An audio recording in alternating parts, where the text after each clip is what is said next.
Vivencias, cosas que en algún momento a todos nos pasan, situaciones que nos dan para pensar y reflexionar.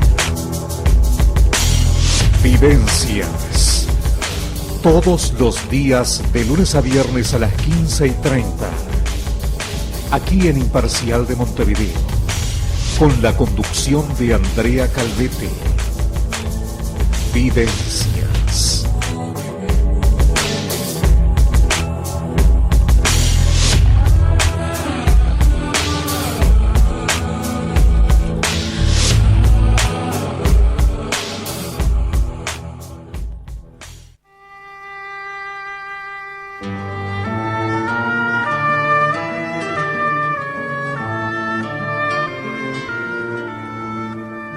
No hay hora, no hay reloj,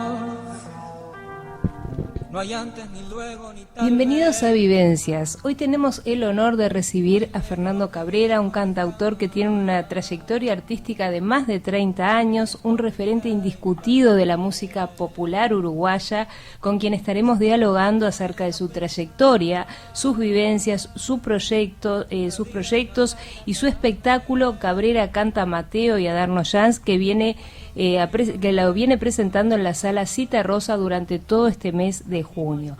Si desean comunicarse con nosotros, lo pueden hacer vía SMS al 098 88 28 28 y también nos pueden ver a través de www.radioimparcial.com a través de Imparcial TV. Se ponga en mi lugar,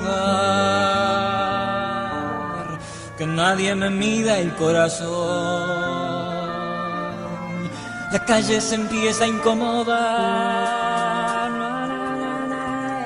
Fernando Cabrera nace en Montevideo el 8 de diciembre de 1956 en el barrio Paso Molino. Es guitarrista, músico, cantante y poeta, un referente indiscutido de nuestra música popular con una trayectoria de más de 30 años, cuya obra ha influenciado a varias generaciones de creadores de la música popular uruguaya.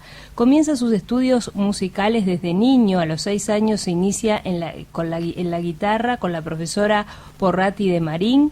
Más adelante estudia composición y orquestación en el Conservatorio Universitario con el maestro Federico García Vigil, entre otros. En 1977 integra el trío Montresvideo y posteriormente conforma el grupo Baldío. En 1984 comienza su carrera como solista y graba el álbum El viento en la cara. A partir de ese momento su producción ha sido ininterrumpida, registrando más de 15 trabajos musicales. En el año 2003 es reconocido como mejor solista internacional del año junto a Joaquín Sabina y Manu Chao en la revista Rolling Stone Argentina. También ha sido galardonado varias veces con premios Graffiti, Iris, Florencio, entre otros reconocimientos. Sus canciones son como dardos que hacen blanco en las fibras sensibles de los espectadores. Pasan las canciones y ruedan las lágrimas por las mejillas, se anudan las gargantas y aflora la garra del corazón. Fernando Cabrera cree que el artista tiene que ver el mundo de forma distinta, darle espacio al inconsciente, al no racional y soltar cosas que están en la mente de todos. Sin embargo, no vive en una burbuja porque hay que estar conectados y ser curiosos para hacerlo bien. Tras las exitosas presentaciones del año pasado con localidades totalmente agotadas y ante el pedido del público, Fernando Cabrera vuelve a cantar a Mateo y a Adarno Jans todos los miércoles de junio en la Sala Cita Rosa con Edu Pitufo Lombardo como artista invitado. Muy bienvenido, Fernando, un honor contar con tu presencia hoy en Vivencias. Muy buenas, el honor es mío, muchísimas gracias. Ya después de esta presentación ya me voy, ya no me queda más nada para decir. ¿Cómo no? Tantas cosas que dijiste de mi vida, muchísimas gracias. Por favor. Es un gran gusto estar aquí con ustedes. Un placer, el gusto es nuestro de tenerte hoy aquí. ¿Cómo recordás cuando tus padres te regalaron aquella guitarra cuando tenías 6 años? Bueno, es un recuerdo que no se me ha ido, lo tengo claro, a pesar de que hace tanto tiempo. Porque estaba yo en casa, en un patio que había en el centro de la casa, una casa muy antigua que era de mis abuelos, Y vienen mis padres, en determinado momento del día, yo estaba allí, no sé, tenía 6 años yo, recién cumplidos. Y veo que entran mis padres con un paquete muy grande, de un papel, ¿viste ese papel grueso de embalar? Sino un papel azul, de color azul. Pero un paquete inmenso, no más alto que yo, era prácticamente. Entonces, para mi sorpresa, nosotros no somos una familia pudiente, ni no teníamos en mi infancia mucho acceso a tener una gran disposición de juguetes, de paseos, éramos una familia económicamente limitada. Entonces cuando entran y me muestran ese paquete y me dicen es para vos, yo dije, no puede ser, estoy soñando. Nunca en mi vida había visto que se me hiciera un regalo de ese tamaño, ¿no? Yo todavía no me daba cuenta que era una guitarra. Y bueno, empecé a romper el papel, era una guitarra. Además venía también adentro un par de cosas que yo no comprendí bien que eran un cuaderno de pentagramas, ¿verdad? Un libro de solfeo que mi madre ya había comprado por consejo de quien iba a ser pocos días después mi profesora ahí en el barrio, mi profesora de guitarra. Y bueno, yo asombrado porque yo no había pedido, o sea, yo no recuerdo haber manifestado nunca antes ganas de tocar un instrumento, de estudiar música, ni nada. Fue una idea de mi madre eso, ¿no? Y yo y te sorprendió gratamente. Me sorprendió, y me dice, aparte me dijo en ese momento, y la semana que viene comenzás a tomar clases acá cerca, a 100 metros de casa se había instalado una profesora, en ese momento una muchacha joven, ponerle que tuviera, no sé la edad de mi madre, 26, 28 años, una cosa así, recién casada, argentina, había venido a radicarse al Uruguay, nunca supe por qué. Se había instalado en el barrio, a pocos metros de mi casa, había puesto una chapa en la puerta, una chapa grande, así como se usaba, de metal, que decía conservatorio, no me acuerdo, Milán, que se llamaba, y clase de solfeo, piano y guitarra, todo eso enseñaba ella. Bueno, y ahí empecé a ir a los 6 años. Yo empezaba la primaria en ese mismo año, primer año de escuela, y al mismo tiempo a estudiar guitarra. O sea que aprendiste a leer y a escribir sí, simultáneamente con la música. Bueno, un poquito antes aprendí a leer y a escribir porque el año anterior, cuando tenía 5 años, no fui a lo que hoy se dice guardería o jardín de infantes, pero sí mi madre tuvo el recaudo de mandarme unos meses, ahí cerca en el barrio también, yo iba de la mano con ella, me llevaba, yo era un niño de 5 años, ¿no? A la casa de quien había sido una antigua compañera de ella de su infancia, que era maestra y daba clases particulares. La típica situación de niños que pierden un examen, cosas de esas. Y mi madre me llevó a mí a los 5 años para que yo ya aprendiera a leer y a escribir antes de ir a primero de escuela, ¿no? Entonces la profesora esta de guitarra, cuando a mi madre le fue a pedir que me tomara, le dijo que no, que yo era muy chico, que yo seguramente no sabía ni leer ni escribir, que no iba a entender, que aguantara un tiempo más, claro, 1 año, 2 años, porque a ella le resultaba muy difícil a un niño tan chiquito enseñar, y pensaba que yo no iba a entender nada, etcétera. Y mi madre le contestó, no, mire que ya sabe leer y escribir, tómelo. Te tenía fe tuvo que tu insistir, mamá, te sí. tenía fe desde chiquito. Sí. Y ahí empecé, para la verdad que ¿Y te me cambió la imaginabas vida, ¿no? cuando comenzaste que ibas a ser un gran músico y llegar a donde has llegado, ni soñabas? Para nada. Siempre la música fue para mí, como hasta los 20 años, solamente una cosa de hobby, de afición, como tantas personas que tocan la guitarra, claro, que cantan, que participan de un coro, que en un asado, ¿verdad? Sí. Eso, yo no tenía pretensiones de... Lo que sí tuve desde niño, y se me fortaleció más aún en la adolescencia, a partir de los 12, 13 años, un gran amor por la música, una gran pasión. Pero, a pesar de que se me despertó esa gran pasión, y yo ya, viste, esos muchachos que andan siempre yendo a recitales, comprando discos, intercambiándose discos con los compañeros del liceo, hablando de música, armando un dúo con uno, cantando con el otro, bueno, yo ya tenía esa pasión. Pero, aún así, no imaginaba, no tenía la fantasía de que yo fuera a ser un músico profesional. Yo nunca tuve esa... Yo consideraba que no era para mí. Yo iba a recitales, veía grupos que eran mis favoritos, veía en televisión, escuchaba discos, pero yo consideraba que no era para mí eso, que yo iba a ser simplemente un aficionado siempre, ¿Y ¿no? cuándo te diste cuenta que era para vos o cuándo sentiste que había una posibilidad? Y lo que pasa es que esa pasión que tenía me llevó a que, bueno, me interesara, empezara a tomar clases con fuera a la casa de un amigo del barrio mayor que yo, que ya era pianista y que sabía muchas cosas más que yo y tenía muchos discos, y me aconsejaba, y luego cuando empecé la época de bachillerato, suponete a los 16, por ahí también, con nuevos amigos que tuve, ya formamos un grupito y empecé a componer yo también alguna canción, repito, sin el ánimo todavía de convertirme en profesional, pero todo ese impulso mío, lentamente y de forma encadenada, me fue llevando, y también por el empuje y el impulso de otras personas, de terceros, que quizá veían en mí condiciones y me empujaban, decían, vos tenés que ir a tal lado, vos tenés que conocer a fulano de tal, así tocás en la parroquia, no sé qué, claro. Vos tenés que ir a tal sitio y yo te voy a presentar a un tipo que tal cosa, y así de a poquito, sin darte cuenta. Sin darme cuenta, sinceramente lo digo.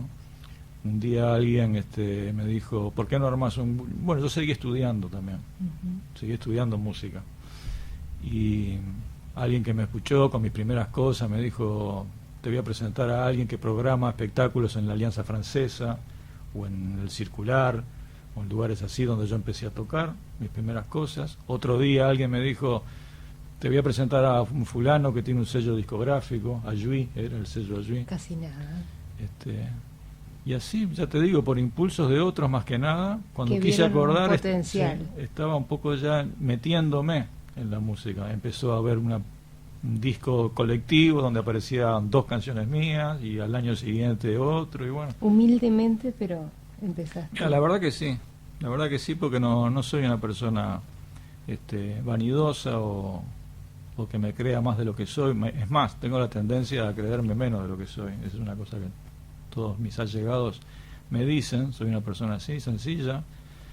Y yo veía que el mundo de la música, el mundo profesional, los escenarios, los discos, era algo inalcanzable para mí, ¿no? Lo veía como que eso, bueno, no había un espacio para mí allí.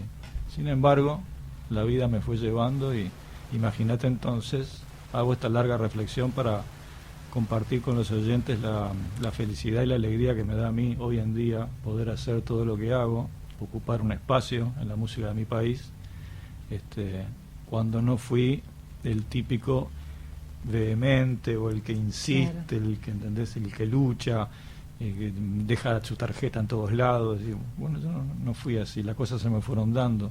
Entonces todo me sorprende, todo me fue sorprendiendo, ¿no? Gratamente. Muy grata. Imagínate, ahora que estamos en una emisora radial, ¿no? La alegría que fue para mí la primera vez que escuché una canción mía por la radio. En la radio CX30 fue. Que tú me decías hace poquito que tuviste un pasaje por allí hace unos meses. En esa radio, pero en el año, yo qué sé, 79, claro, ponele, por primera vez en el programa de Washington Benavides. Él tenía en esa época un programa muy, muy diverso. Una mañana, me acuerdo, un domingo de mañana, pasa una canción mía, la primera vez que yo me escuché en la radio. ¿Y qué sentiste? Bueno, y una emoción fuertísima, ¿no?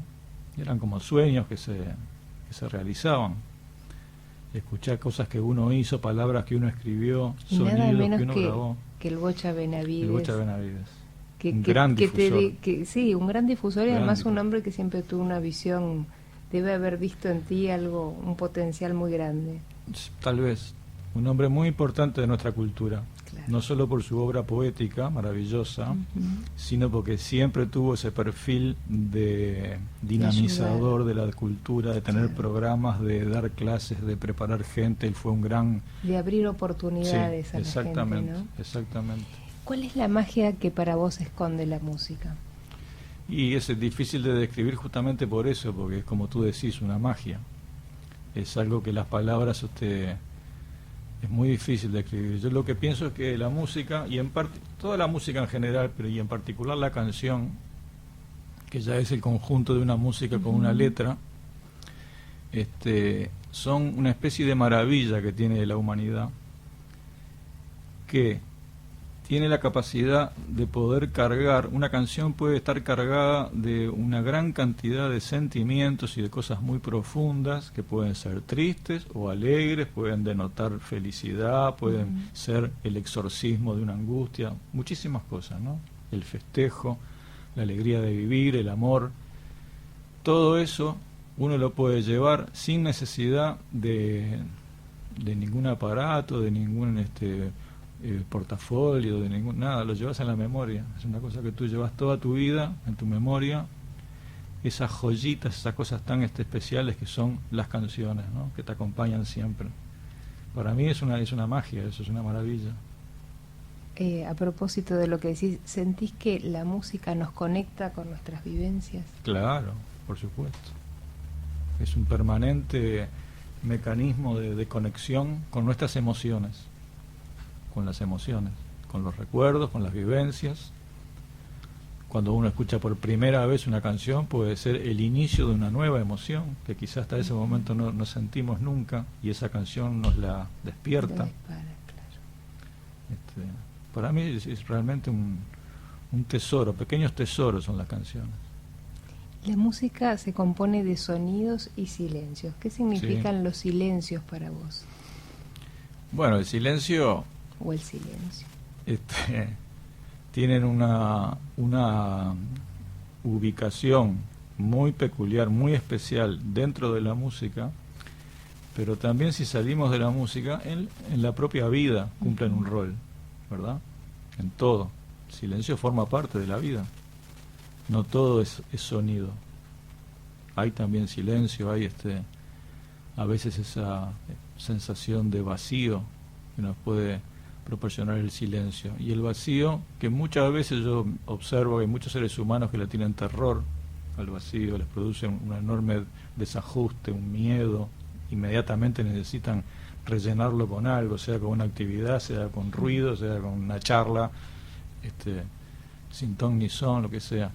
Pero pienso que no hay que tenerle temor al vacío ni al silencio, al contrario, es el campo más imprescindible, más necesario para la creación, para que nosotros nos animemos a pensar por nuestra cuenta, a elaborar pensamiento. Y no hablo solo de la creación artística, de decir, bueno, el poeta que escriba su poema, el pintor frente a su cuadro, no solo eso. Todo ser humano, yo pienso, es bueno que lo haga, que se anime a elaborar pensamiento, a crear para sí mismo ideas, reflexiones, y para eso el silencio es el campo más útil, ¿no? Te invito, Fernando, a hacer una breve pausa y continuamos dialogando. Estamos junto a Fernando Cabrera y para los que quieran comunicarse, enviarnos un SMS, lo pueden hacer a través del 098 88 28 28. Hacemos una pausa y enseguida volvemos. No hay reloj, no hay antes ni luego ni tal vez, no hay lejos ni viejo ni...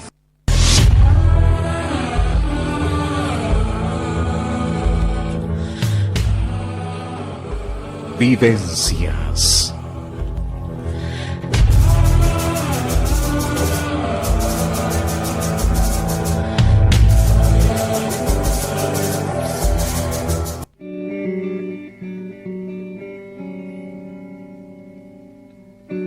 Cuando te sientas sola frente a la oscura puerta y aquella lluvia incierta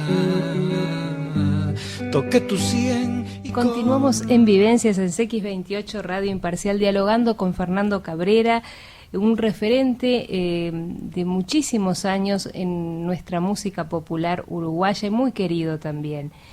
Fernando, cuando compones, ¿qué surge primero? ¿La música, la letra? ¿Surge en forma conjunta? No, en conjunta no. No. Nunca me pasó eso. Es más, a veces leo un reportaje o escucho a un colega o alguien que dice eso, ¿no? Que le sale todo junto. Yo no puedo entender cómo es eso, no me entra en la cabeza. Que te venga, digamos, al mismo tiempo, en la misma idea, en el mismo flujo del cerebro, te vengan las dos cosas, letra y música.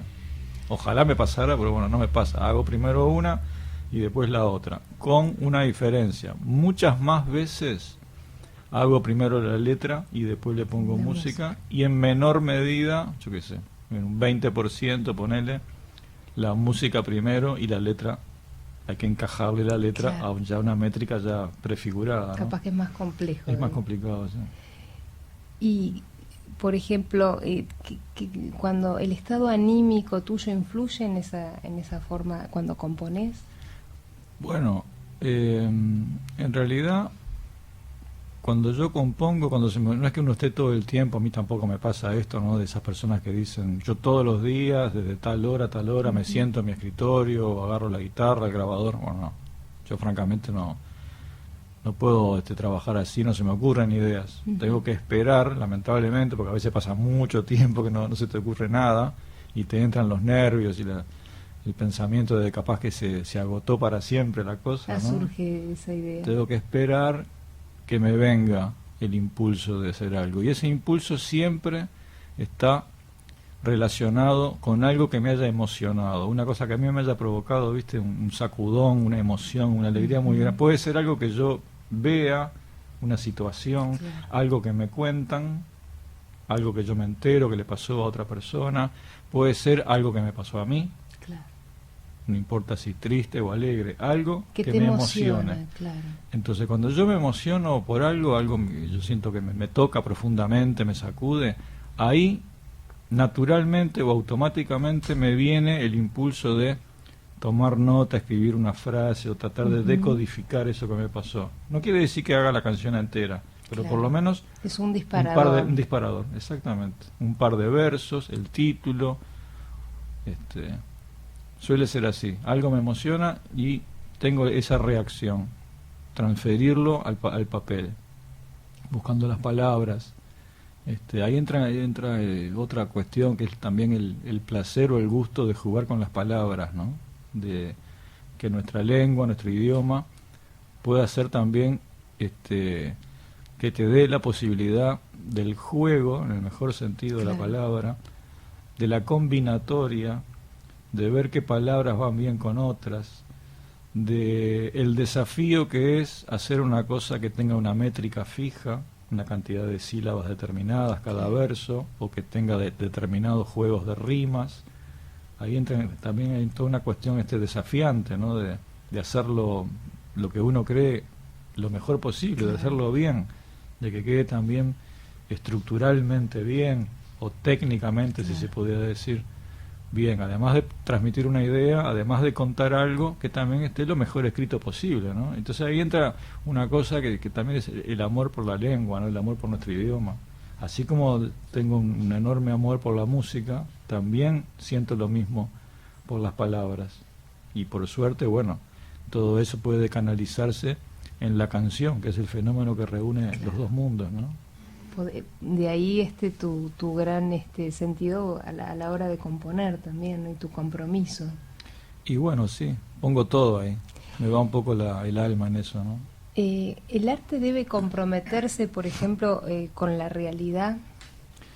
Mirá, no sé si debe en el sentido de que tenga que ser obligatorio. O sea, que cada persona que se dedique al arte deba tener la obligación de reflejar la realidad. Creo que no es obligatorio. Me parece que sí hay algunos que sí lo hacen, que reflejan de un modo más concreto, más visible la realidad, y otros que no.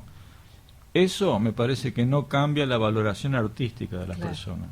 Una persona puede pasarse la vida entera haciendo algo desconectado de la realidad o sin dar una opinión concreta, pero ser un maravilloso artista igual.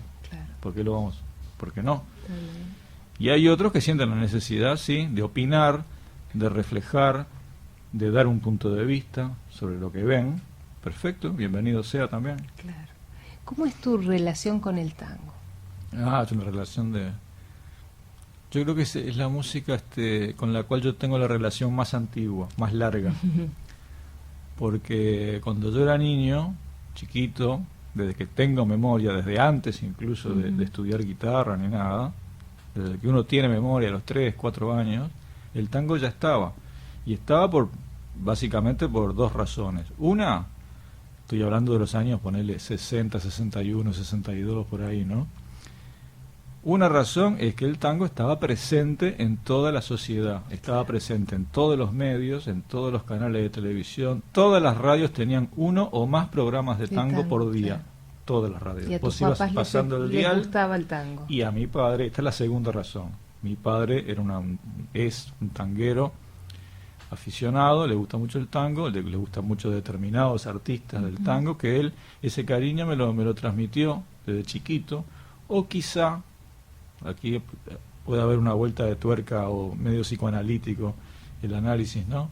Que es, todo niño a veces intenta acercarse a su padre, conquistarlo, llamar la atención de su padre, y para eso a veces el niño, aunque no le guste algo o no sea lo natural de su infancia, de su época, igual investiga o se mete en ese mundo para tener una cosa que compartir, una conexión con tu padre. Claro. Entonces quizá a mí me gustó el tango de niño por eso, para acompañar el gusto de mi padre, a quien yo admiraba tanto.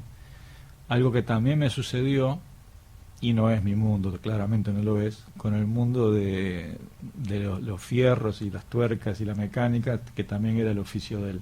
Claro. Entonces yo desde chico me convertí en esos niños que te saben de memoria todas las marcas de autos, todos los modelos del año, todo. Y no porque lo mío fuera eso, en definitiva claro. No lo fue, pero era por el querer estar cerca de mi padre. Y el tango pasa eso. Entonces yo tengo una memoria de tango ya de cerca de 60 años. Luego con el tiempo ese gusto se me fue profundizando y seguí escuchando, investigando, leyendo sobre tango. Me gusta muchísimo, me parece que ha sido un movimiento riquísimo y aparte muy original de acá, de nosotros, del Río de la Plata. Claro. No una cosa que uno copia, como ha sucedido a lo largo de siempre, ¿no? Que una música que se pone de moda en Europa o en Estados Unidos luego es reflejada por nuestros países, ¿verdad? El tango no, el tango fue inventado acá. No fue que se lo copiamos a los alemanes o a los ingleses o a los franceses, no, se inventó acá, alrededor de 1900, un poco antes incluso. Entonces, eso es una cosa que yo valoro mucho, cuando una sociedad, un pueblo, elabora sus herramientas, sus componentes artísticos con independencia, con originalidad. Es más, luego el tango pasó a ser consumido por otros países del mundo y triunfó, como se dice, entre comillas, en Francia y en muchos lados. Entonces me gusta eso, me parece que tiene una enorme riqueza tanto musical, compositiva, arreglística. Hay grandes arregladores, grandes instrumentistas también, grandes bandoneonistas, violinistas, pianistas, grandes cantantes, un repertorio muy bueno. Para mí es una cosa riquísima que sigo escuchando con mucho gusto hasta el día de hoy, disfrutando. ¿Sí? Y en cierta medida también cuando podés lo implementás en tu repertorio. Mira, pocas veces, porque no me animo mucho. Pocas veces. Porque viste que a nadie le gusta que le tiren tomates, claro, y eso. No, pero te gusta. Entonces, te gusta y lo disfrutas mucho. Sí, la verdad. Y si te digo Piazzolla. Y bueno, Piazzolla me pegó muy fuerte en mi adolescencia. Yo venía ya escuchando tango, como te decía, siguiendo los gustos de mi padre, pero a mi padre no le gustaba nada Piazzolla. Casi que lo odiaba, te diría, como muchos tangueros. Ahí como buen adolescente hiciste un quiebre, un punto de inflexión. Exactamente. Como buen adolescente que hay que hacer eso, claro, rebelarse, ¿verdad?, frente a los gustos que te vienen de antes, poner en tela de juicio todas las cosas que digan tus mayores, los adultos. Yo hice eso de forma natural, como todo adolescente. Coincidió con que un amigo del barrio me prestó un día un disco de Piazzolla. Yo hasta ese momento, a Piazzolla, repitiendo las opiniones de mi padre, también lo consideraba un asesino del tango, una cosa que no valía la pena escucharla. En realidad nunca lo había escuchado. Claro, El día que alguien me prestó un disco, sinceramente me voló la cabeza. Claro. O sea, me produjo un shock emocional y musical. Me dije, ¿qué es esto? ¿Cómo yo me estoy perdiendo esta maravilla? Acá nos peleamos con papá. Y ahí no, yo en principio intenté que mi padre escuchara Piazzolla, pero jamás lo logré. Para él Piazzolla es un demonio, y se mantuvo en sus 13 para siempre. Bueno, está bien, pero hay que diferir en algo, claro, en la vida, por lo menos para que haya temática. Muchas cosas diferimos después, pero es lógico.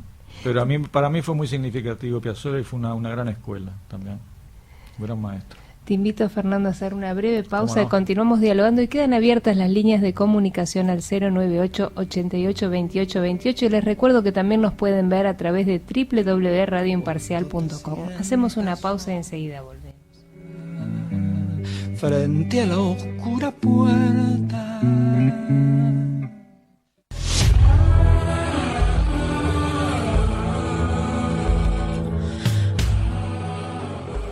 Vivencias.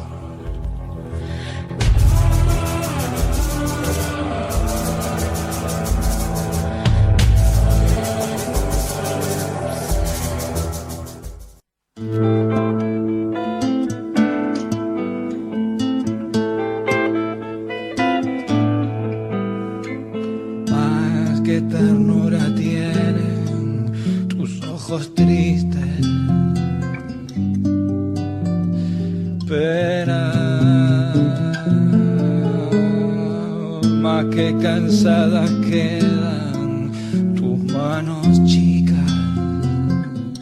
Continuamos en Vivencias en CX28, Radio Imparcial, dialogando con Fernando Cabrera, un referente de la música popular uruguaya. Y en el 2015 hiciste un espectáculo muy exitoso cantando a Mateo y a Darno Jans en el Teatro El Galpón, que se plasmó en un disco, y ahora lo estás presentando nuevamente en la Sala Citarrosa. ¿Cómo surge esta idea de hacer este espectáculo nuevamente? Mira, fue muy azarosamente se dio este proyecto, porque la idea original, el punto de partida es que el año pasado la institución teatral El Galpón, por todos nosotros conocida, cumplía precisamente nada menos que 65 años de fundada. La década del 40 fue fundada, un poco fines de los 40. Una trayectoria formidable. Entonces el año pasado, como querían festejar ese cumpleaños, a lo largo del año hicieron varios espectáculos conmemorativos, entre los cuales me invitaron a mí a hacer algo. A mí, a hacer yo un recital mío, de canciones mías, lo que yo quisiera. No sé por qué a mí se me ocurrió, para salir un poco de la rutina, porque me gusta cantar canciones de los colegas, etcétera. Y me acordé de que tanto Mateo como Darno Jans tenían vínculos con El Galpón. De mucho tiempo atrás, o porque habían hecho músicas para teatro, o porque tenían amistades, en fin, había una relación. Entonces se me ocurrió armar un recital para tocarse solo ese día, nada más. Era en agosto, si mal no recuerdo. Que al final hicimos 2 funciones porque se agotaron las entradas. Hicimos 2 funciones, una a continuación de la otra, de este recital con canciones de Mateo y Darno Jans. Pero 3 días antes, ponerle, si esto era un viernes, ponerle el martes o el miércoles, me llaman del sello Ayuí, los amigos de Ayuí, Mauricio Ubal, su señora, Elena. Le mandamos un abrazo. Le mandamos un abrazo grande. Y me dicen, pero Fernando, ¿por qué no? ¿Qué te parece si lo grabamos el espectáculo? Y yo, francamente no lo había pensado así, no tenía ese plan. Es más, yo estaba proyectando meterme a grabar un nuevo disco mío, que lo vengo atrasando bastante. Me tiene ansioso. Entonces le contesté eso, pero mira, ¿te parece? Pues me va a atrasar de vuelta. Porque claro, cuando uno saca un disco, después, durante un año, suponete, hay que presentarlo, en fin, defenderlo un poco, ¿verdad? No podés tampoco a la gente... Posicionarlo, exactamente. Y tampoco el público tiene la capacidad de comprar o de comprar un disco mío cada pocos meses, o sea, no es así. Yo le dije, ¿te parece hacer este disco? Yo vengo atrasado con mis proyectos. No te preocupes, que no tiene nada de malo, lo grabamos, es muy sencillo de grabar porque se graba todo junto y bueno, y sacamos el disco, ¿qué problema? Y después sacas el tuyo. Me dieron manijas, ¿sí, no?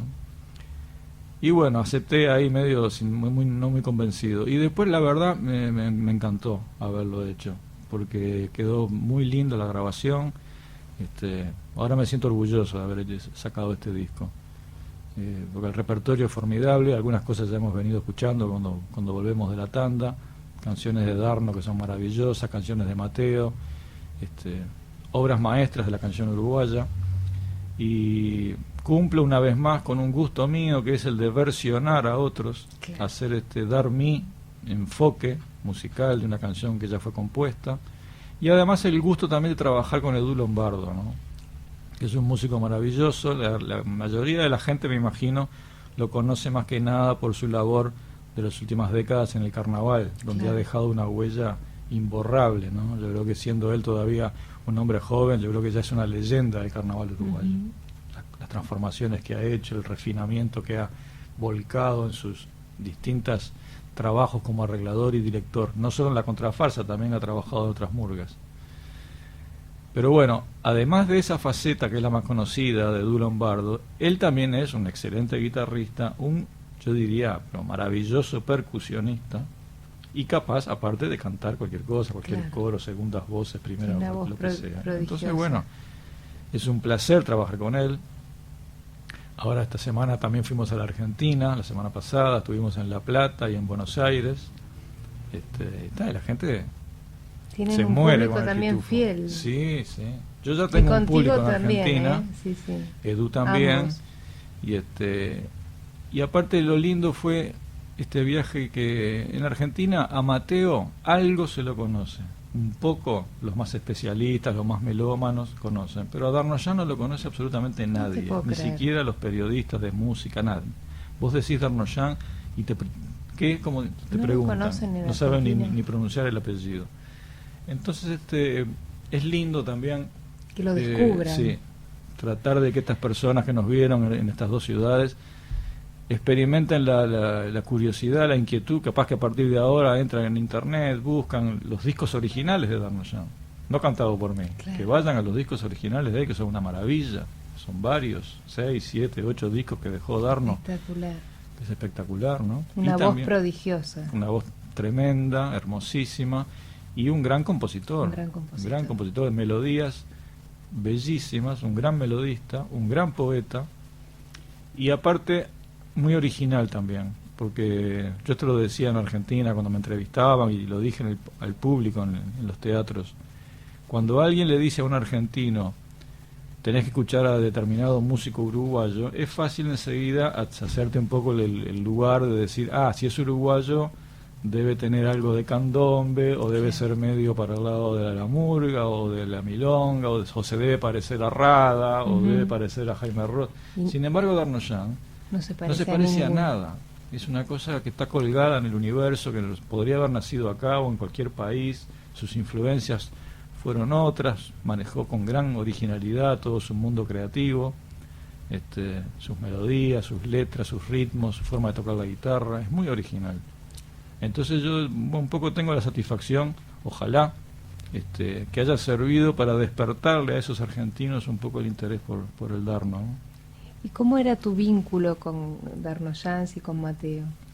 Y bueno, un vínculo muy lindo, de mucho cariño, compañerismo.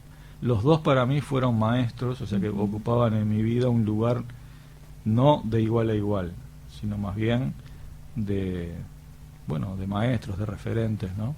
A ambos yo los conocí escuchándolos antes de yo ser músico, porque ya eran famosos y tenían sus grabaciones.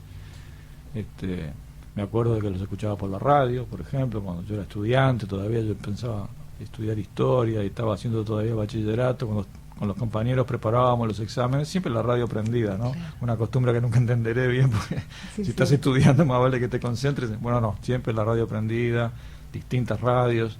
Y en esos años, en el año ponerle 73 ya, 73, sí, 74, ya pasaban a Darnoyan, que acababa de sacar su primer disco, Canción de Muchacho. Y Mateo también un año antes acababa de editar su célebre disco Mateo Solo Bien Se Lame. Entonces así los conocí a ambos por la radio. Claro. Me gustaron mucho porque los dos me parecieron muy extraños. O sea, muy por fuera de lo que acostumbradamente se pasa por la radio, que suele ser la música más comercial, lo que se llama a veces el mainstream, claro, ¿verdad? Las cosas más... En cambio estos dos me resultaron muy peculiares, ¿no? Y eso a mí me despertó también una reflexión a mis 16 años, yo empezando a hacer mis canciones, etcétera, de pensar, caramba, ¿cómo estos tipos que son tan particulares lograron que un sello discográfico se interesara en ellos y que los pasen por la radio? Entonces a mí me dio eso una esperanza, una especie de pensamiento de decir, se puede hacer cosas personales, y quién te dice capaz que tengas suerte y puedas hacer que te las algo, valoren, ¿no? claro. No hay que ser solamente, digamos, lo caer más en los lugares evidente, comunes, lo más capaz. exactamente. Fue una linda enseñanza eso para mí. Te invito, Fernando, a hacer la última pausa y continuamos aquí junto a Fernando Cabrera, y les quedan abiertas las líneas de comunicación para que puedan comunicarse al 098 88 28 28 vía SMS. Enseguida volvemos. ¿Qué ternura tienen tus ojos tristes? Pena más que cansada.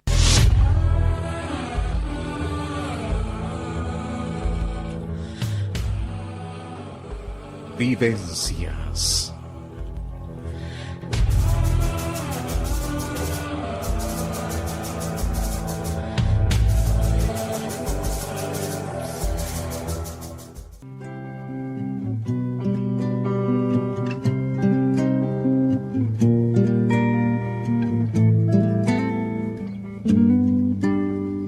Conocerse, claro está, que necesita su tiempo.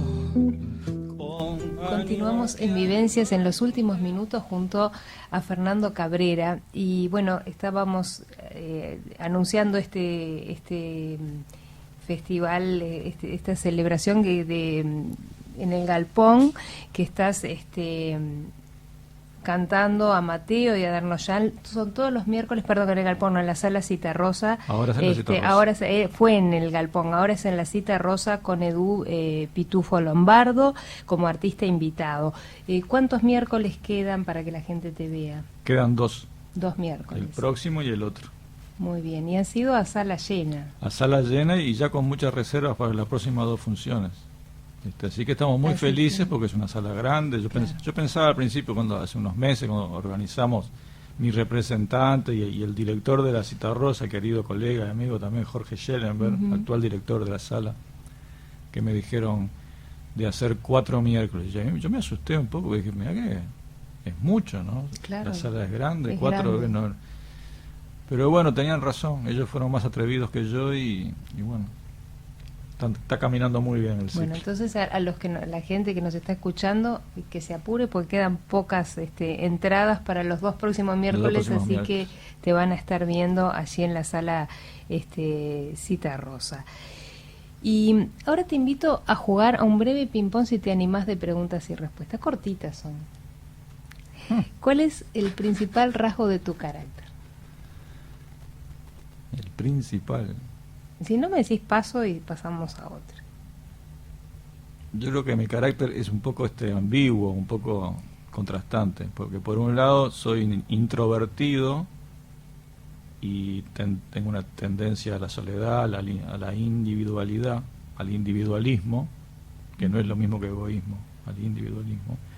Pero también hay un aspecto de mi personalidad que es jocosa y que le gustan las reuniones y que de hacer chistes y hacer reír a los amigos. Las 2 cosas. ¿Cuál es tu principal virtud? Bueno, yo qué sé. Yo creo que, ojalá sea así, una cierta capacidad de convivencia, o mejor dicho, de ser un integrante de un colectivo, de funcionar colectivamente. Tu principal defecto. Y no creo que haya uno principal. ¿Cuál es la palabra que te motiva? ¿Que me motiva? Que te motiva, sí. ¿Una palabra? Sí, o algo que te motive, o que te motiva. Es que no es una palabra, como te decía hace un rato, me motivan las emociones. Eso es lo que me hace arrancar, lo que me hace... Te una dispara. Cosa, me dispara, sí. A la ¿Y qué te acción, al desmotiva? pensamiento. Y me desmotiva no sé si es una cosa que es propia de siempre, de toda la historia de la humanidad, o uno ve ahora que sucede más. Capaz que no es que suceda más, capaz que siempre fue así. Me desmotiva una cierta falta de capacidad del ser humano de desprendimiento, de generosidad, de combatir el egoísmo y ser un poco más solidarios y colectivos. Cuando yo observo eso en el comportamiento de la humanidad, que tenemos ejemplos a diario, me desmotiva mucho, no sé, me da una especie de desencanto de la vida. Un sonido. Un sonido que me gusta mucho es el que produce la brisa o el viento entre las ramas de un árbol. Un color. Celeste. Una imagen. No sé. Un gran amor.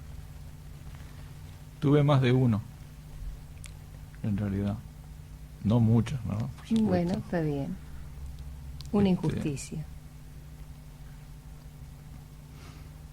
Una injusticia que francamente es triste no tener tampoco la solución o la manera de poder dar una opinión de cómo solucionarla, ¿no? Pero una gran injusticia para mí es la inequidad, o sea, las diferencias con las cuales los seres humanos nacemos. O sea, para mí, qué lindo sería, es una utopía, ¿no? Que cada persona que nazca con las mismas condiciones, los mismos elementos, y no hayan las diferencias tan enormes que hay, ¿verdad? Un deseo. Y un deseo que esto algún día se pudiera solucionar o acercarse a una solución. Que se acabaran estas diferencias tan horribles que hay en la humanidad, que se acabara acá en nuestro propio país. Somos testigos a veces de cosas tan injustas, tan tristes, de personas tan carenciadas frente a otras que están tan llenas de privilegios de todo tipo, ¿no? Esa injusticia es un deseo que yo tengo, que algún día deje de ser una utopía y tengamos una tendencia hacia la solución de eso. Estamos jugando. No es un ping-pong ya, porque no, ya no. Estamos jugando, llegamos a las puertas del cielo. Dios te recibe. ¿Qué te gustaría decirle o que Él te dijera? Es un juego, así que... Me recibe y todo, te recibe, o sea, golpeo sí, y me abre. Te abre, te recibe, te dice, pasá, Fernando. ¿Qué te gustaría decirle o que Él te dijera? Estamos en un juego, así que lo que tú quieras.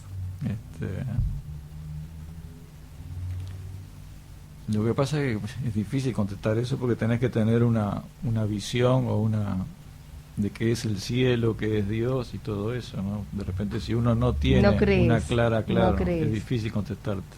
Bueno, pasamos entonces en esta pregunta.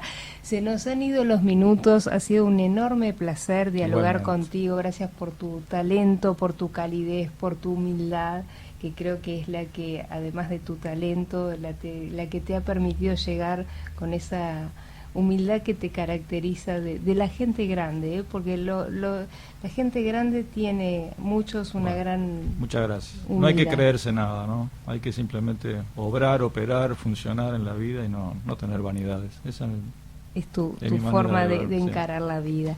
A todos les recomendamos entonces este espectáculo Cabrera canta a Mateo y a Darnoyans, que está todos los miércoles de junio a las 21 horas en la Sala Citarrosa con Edu Pitufo Lombardo como artista invitado, así que los que no lo vieron no pueden dejar de ver y pasar esta oportunidad tan linda de estar junto a Fernando. Muchísimas gracias a ustedes por darme todo este espacio para poder dialogar. Qué lindo que es dialogar, ¿no? Es precioso. Muchas gracias. No, gracias a ti, ha sido un enorme placer. A la audiencia, muchísimas gracias por estar allí, por acompañarnos. Nos encontramos mañana en otra edición de Vivencias y agradecemos también a nuestro compañero Héctor Martínez en Controles. Nos encontramos mañana a las 15:30 en otra edición de Vivencias. Muchísimas gracias y que tengan una excelente jornada.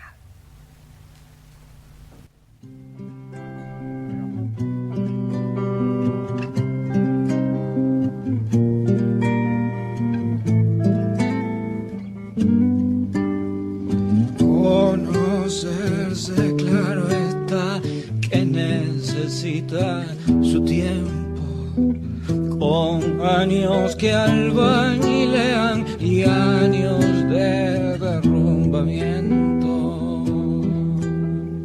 Pero cuando todo es potro, mujer, baile, vino, viento, y la carne nos sostiene tanto más que el hondo hueso.